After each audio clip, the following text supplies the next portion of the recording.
میرے ایک حدیث پڑھی، اللہ کے نبی علیہ السلام فرماتے ہیں کہ اللہ تعالیٰ قرآن کریم کے ذریعے بعض لوگوں کو، قوموں کو، بستیوں کو، علاقوں کو اونچا اٹھا دیتے ہیں، بعض قوموں کو اسی قرآن کریم کی وجہ سے ذلیل اور رسوا کر دیتے ہیں۔ وہ کون لوگ ہیں جو عزت پاتے ہیں؟ جنہوں نے قرآن کریم کی تعلیمات کو سینے سے لگایا، ایک ایک لفظ کو اور حرف کو سچا مانا اور عمل کر کے دکھایا۔ اللہ تعالیٰ ایسی قوموں کو عزت سے نوازتے ہیں، عزت سے۔ اور جنہوں نے قرآن کریم کی تعلیم 2 نمبر پہ، قرآن کریم کی تعلیم کو پیچھے ڈال دیا، اللہ رب العالمین ایسی قوموں کو رسوا اور ذلیل کر دیتے ہیں، تباہ کر دیتے ہیں۔ ان کا نام لینے والا کیوں نہیں ہوتا؟ چودھری صاحب پہلوان کی مانوی ہستی ابو جہل اور یہ غلام حضرت بلال حبشی رضی اللہ تعالیٰ عنہ جو کئی دفعہ بکے بچائے اور پھر آزاد کر دیے گئے۔ بلال حبشی کالے کلوٹے، چپٹی نار، چھوٹی چھوٹی پیلی پیلی آنکھیں، چوڑے چوڑے بیگڑے پیلے پیلے دانت، ہونٹ کالے سیاہ اور پلٹے ہوئے اور بال کیڑے کیڑے بال، تو ایسے بدصورت آدمی اور نیچے درجے کا، جس کو سماج میں نیچے درجے کا سمجھا جایا کرتا تھا، جب محمد رسول اللہ کے غلام بنے، قرآن کریم کی تعلیمات پر عمل کیا، اللہ نے کتنا اونچا مقام بنا دیا۔ بتاؤ بھائی، بلال حبشی آنکھ نہ کھلی ایک دن بلال حبشی کی فجر میں، اللہ نے دن نہ نکالو، دن رک جا، ابھی میرے بلال سو رہا۔ کتنی بڑی بات ہے یہ، کیا بات ہے؟ یہ اس لیے کہ قرآن کی تعلیم کو سینے سے لگایا بلال نے۔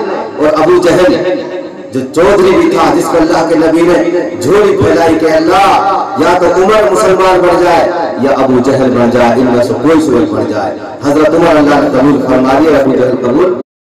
قافلہ تھا، خیمہ تھا، ادھر کفار مشرکین کے، ابو جہل اپنے پوری طاقت کے جوہر دکھا رہا تھا، مسلمانوں پر تیر اندازی کر رہا تھا۔ 2 بچے آئے چھوٹے چھوٹے، معوذ اور معاذ رضی اللہ تعالیٰ عنہما۔ حضرت عبد الرحمن بن عوف رضی اللہ تعالیٰ عنہ سے ان بچوں نے پوچھا، چاچا ہمارے نبی کا سب سے بڑا دشمن کون ہوگا؟ کہ ابو جہل۔ کہ کون سا ابو جہل؟ ہم نہیں جانتے ابو جہل کون سا ہے۔ میں دیکھیے بیٹا، وہ ابو جہل، ان کو دکھایا گھوڑے پر۔ حضرت عبد الرحمن بن عوف فرماتے مجھے نہیں پتا، میں نے بتایا پہلے، بچے پہلے بھاگے، دونوں بھائی معوذ اور معاذ بھاگے اور جا کر اس کو جہنم رسید کر دیا۔ اس کا سر قلم کر 2 بچوں نے پہلوان جو 32 مار کا سمجھا جاتا تھا عرب میں، یہ کیوں ذلیل رسوا ہوا؟ اس لیے کہ قرآن کی تعلیمات سے منہ پھیرا، نبی کی غلامی سے دور بھاگے۔ اور حضرت بلال حبشی رضی اللہ تعالیٰ عنہ اونچا مقام پایا کہ اللہ کے نبی علیہ السلام خواب میں تشریف لے گئے جنت میں حضرت جبرائیل کے ساتھ۔ جب جنت میں چل رہے تو حضور فرما رہے، جبرائیل میں تو حق پہ اور بھی 300۔ کیسے اللہ کے نبی رسول اللہ کیسے؟ لوگ وہ ایسے معلوم ہو رہی ہے کہ ہمارے آقا جب کیوں چل رہے قدمن کسی وہ آہا تعریف دی کچھ نہ ہو، لوگ ہاں ہمارے آگے بلال حبشی چل رہے ہیں۔ بہت سبحان اللہ، جنت میں بلال حبشی حضور کے آگے چل رہے کہ بلال حبشی غلام قرآن کو سینے سے لگایا، اللہ نے کہاں پہنچا دیا۔ ابو جہل نے قرآن کو ٹھکرایا اور 2 بچوں کے ذریعے اللہ نے کو جہنم رسید کرا دیا۔ اور جب مرتے مرتے کیا کہہ کر گیا، مرتے مرتے ہائے افسوس، ہائے میری پہلوانی آج کام نہیں آئی، میری ناک میری چودھرات کام نہیں آئی، کاش مجھے ابو بکر مارتے، مجھے عمر مارتے، مجھے بڑے بڑے صحابہ کا ایک جب میں غفیر مجھے مارتا، جب میں مارا جاتا، افسوس میری موت پر، میرے جیسے ذلیل اور ذلت موت کس کی؟ انسان کی عزت صرف اور صرف وہ علم کرتا ہے۔ کس کرتا ہے؟ علم کرتا ہے۔ علم نہیں تو انسان جانوروں سے بھی بدتر ہے، قرآن نے بتایا۔ علم نہیں، نبی کا طریقہ نہیں، ہمارے پاس قرآن کی تلاوت نہیں، تو قرآن یہ کہتا ہے اولئک الانعام، یہ 4 پاؤں کے جانور، بل ہم اضل، 4 پاؤں کے جانوروں سے بھی گئے گزرے۔ انسان جانوروں سے بدتر ہو جاتا ہے جب اس کی زندگی میں دین نہیں ہوتا، تعلیم نہیں ہوتی، شکشا نہیں ہوتی، ایجوکیشن نہیں ہوتی۔ اس لیے میں بہت بہت مبارکباد پیش کرتا ہوں قاری غازی الدین صاحب کو، ان کے مدرسین کو اور ان لوگوں کو جو ان کا ہاتھ بٹاتے ہیں، مشورہ دیتے ہیں اور ان کو اپنی دعاؤں سے نوازتے ہیں۔ اللہ تعالیٰ ان کو بھی آپ سب کو بہت قبول فرمائے اور ہم سب کو قدردانی کی توفیق عطا فرمائے۔ وآخر دعوانا الحمدللہ رب العالمین۔